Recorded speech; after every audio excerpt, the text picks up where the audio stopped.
4월 23일 수요일, 오늘 행복한 하루 또 주와 함께 걸어가며 십자가 복음을 분별하고 구별하는 믿음의 삶 사시기를 축복합니다. 우리 합심해서 오늘도 먼저 같이 기도하겠습니다. 구원의 진리는 오직 나의 죄를 위해 십자가를 지신 주님의 죽으심과 부활을 믿는 믿음으로만 이룰 수 있음을 알게 하옵소서.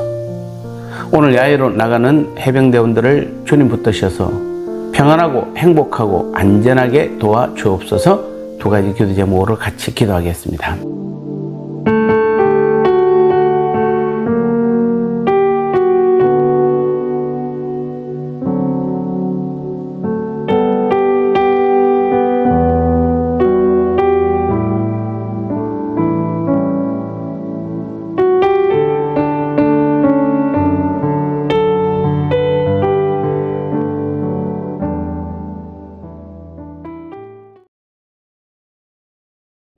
말씀 나누겠습니다.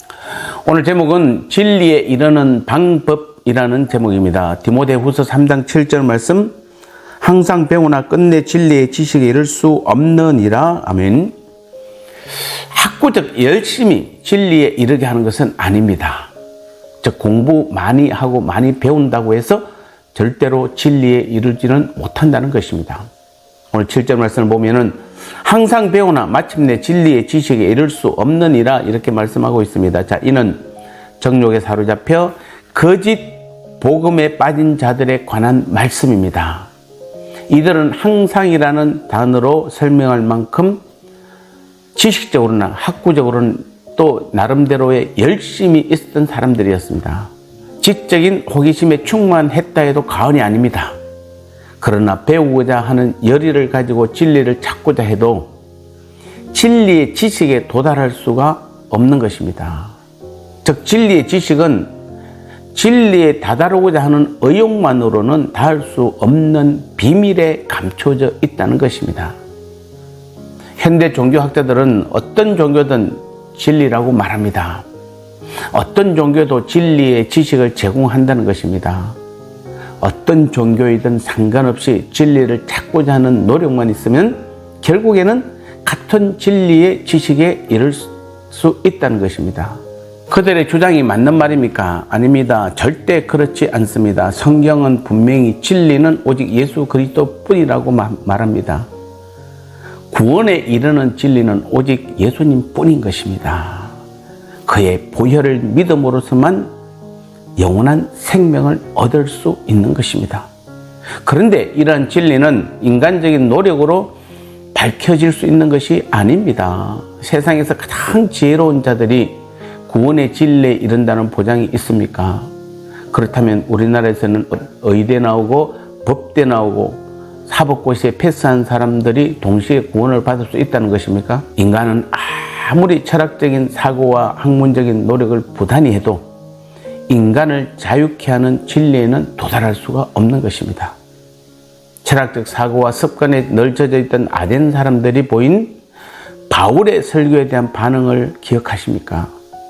그들은 진리를 위해 온종일 노력하는 자들이었지만 진리가 그들에게 전파되었을 때 오히려 대부분의 사람들은 진리를 거절하고 진리를 조롱하였습니다. 진리를 위해 그렇게 노력했건만 진리가 아니라고 일축하는 이상한 반응을 보인 것입니다. 무엇을 증명하는 것입니까? 학구적인, 즉 학문적 노력으로는 진리를 알 수 없다는 것입니다. 그렇다면 어떻게 진리를 알 수 있습니까? 오직 믿음뿐입니다. 은혜입니다. 진리를 알아가는 유일의 방편은 학문적인 노력이 아니라 믿음입니다.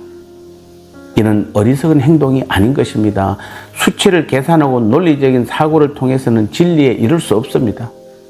진리는 예수님께서 온 인류의 죄를 지고 십자가에 못 박혀 죽으신 그 죽음과 3일 만에 다시 살아나신 부활을 믿는 믿음으로만 깨닫게 되는 것입니다. 이것이 바로 십자가 복음인 것입니다. 이에 대한 확실한 신앙 고백이 있어야 합니다. 왜냐하면 오늘 우리 사회 풍조는 과학과 실증적인 사고만이 진리를 향한 유일한 해결책인 양 우리를 유혹하고 있고 이 전제에 부합하지 않는 믿음을 가진 사람들을 어리석은 사람이라고 칭합니다. 그러나 실상은 누가 더 어리석습니까?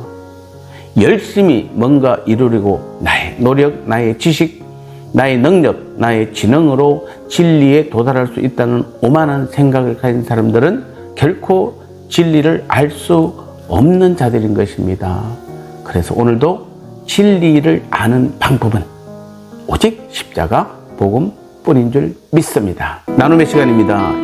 배우고자 하는 열의로 진리를 찾고자 해도 진리의 지식에 도달할 수가 없는 이유가 무엇이라고 생각하시나요? 그렇다면 어떻게 해야 진리의 지식에 이를 수 있나요?